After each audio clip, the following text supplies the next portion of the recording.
Have you ever asked yourself the question, who am I and what am I here for? Well, I went to stay with my mum a few years ago, and because she was losing her eyesight, she invited me to help her fill in a questionnaire for a university. She was doing like a health questionnaire, and they were interviewing women all over Australia, different age groups and backgrounds and stuff, and finding out all about their different aspects of health. So we did the mental and the physical and the emotional. And then we got to the $64,000 question, which was, how often have you asked yourself the question, who am I and what am I here for? Well, I thought that was a really damn fine question. But my mum, in all honesty and in all seriousness, she said, well, never. And I grabbed my heart and I feigned a mock heart attack and I play acted with her a little bit. And it may sound kind of funny, but to me that really highlighted why I'd always had such a challenge in my relationships with my family and why I'd always felt like such a misfit. So somebody said the other day that they grew up feeling like they had like an angel and a devil on each shoulder, and I can absolutely relate to that, and I'm sure many of you can too. You know, I grew up in a family kind of 60s, 70s time when, you know, the hippies were around and there were protests against the Vietnam War and the world really started to change. But unfortunately, society and my background and my family, they didn't change as fast as I would like. So I always had the feeling that I was being split between my head and my heart, doing the right thing and really wanting to follow my heart. So my name is Sandan, and that's kind of an important part of my story because the name was given to me by the enlightened master Osho, who also in the past was known as Bhagwan Sri Rajneesh, and who I have to admit he has taken on quite a lot of notoriety over the years, although I realise that there are many, many people who have a great appreciation for him these days. And so I always like to describe him as a spiritually incorrect mystic, and I think I'd probably describe myself like that as well. So in about my 20s, I was about probably 24 when I was so desperate. I wanted to, you know, you couldn't go down to your local bookstore and find a book on any kind of personal development. That just didn't exist, let alone find out much about kind of mysticism or anything esoteric. And I was just so hungry for that. And so one day I went and I had a card reading. It wasn't even a tarot session. And at the time, it didn't make so much sense, but when what this man said to me happened, it stopped me dead in my tracks, as he said it would. And he said, you're looking for a master, and you will find him, and when you do, your life will never be the same again.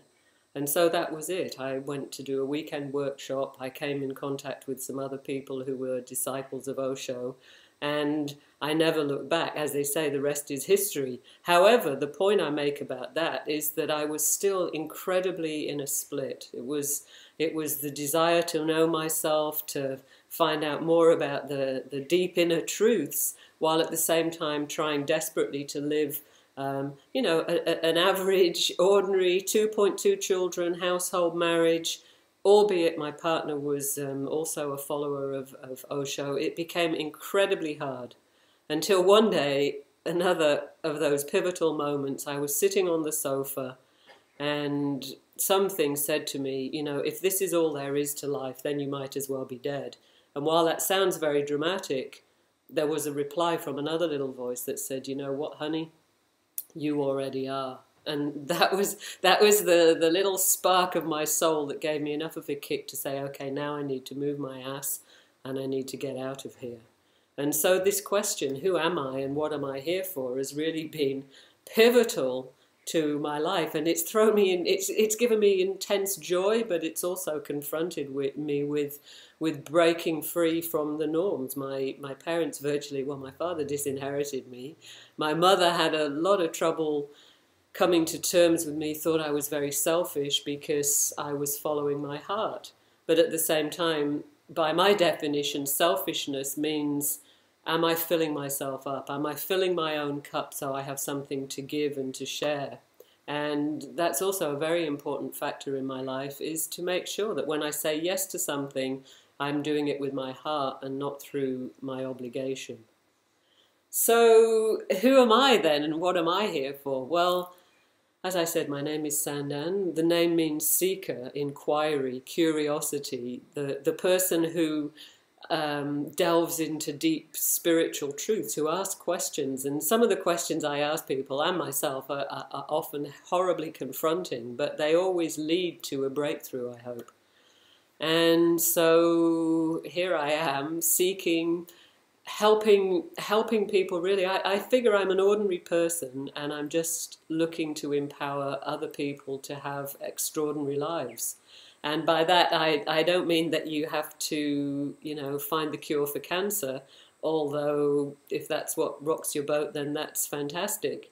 But really to be able to take a deep look inside, to find peace, to find joy, to find happiness, to make sure that the things that really fulfill you, they're not transitory. It's not because you have something external that's making you feel good about yourself. And I must say, when I arrived in India finally, they kept saying to me, you need to love yourself, you need to love yourself. And I would say, yeah, but I do. And then I realized that something of self-love is to put oneself in a position of appreciation, to check in with myself and see, is this something that feels good right now, and to take the pressure off. And so why now? Well, I've been coaching people for a long time, but I'm not sure how many of you know that we've been through we're going through a pivotal change in human consciousness right now. I keep saying to people, there's never been a more exciting time to be alive. There's never been a better time to be alive.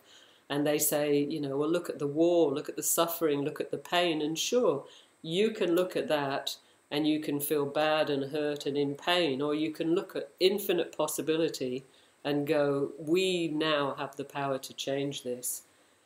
And a couple of weeks ago, I was at a festival that took place actually at the time that we were going through these big changes. And it seems to me that as human beings, we all want the same thing. We all want peace on the planet. We all want a beautiful place to live. We want to take care of our planet. And so now is the time I'm inviting people to do the work. And the work begins with you. It begins with looking inside, finding what makes you tick. I'm not here to tell you what your mission is, but if that's needed, I can certainly help people with that.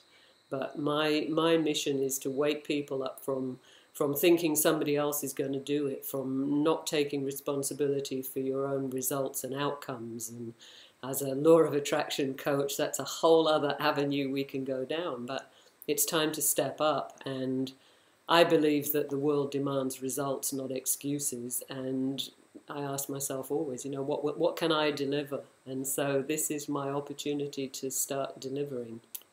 So if you've enjoyed what I've had to say, I'm going to ask two things of you. I'd love you to comment. There's a social plug-in from Facebook that you can leave a comment. And if you're going to comment, I'd love to hear more about you and what makes you tick, and what your challenges may have been, and any comments you'd like to add to this video. I'd love you to vote for me. Although this is not a competition, there's certainly, if we get good votes, that counts. And in exchange for commenting and or voting, but you can do both, I have a free gift for you, and there'll be a link for that. So to recap, time to get off the pot. It's time for us all to do what needs to be done. The world needs us, and it needs us now. And thank you for listening. Bye.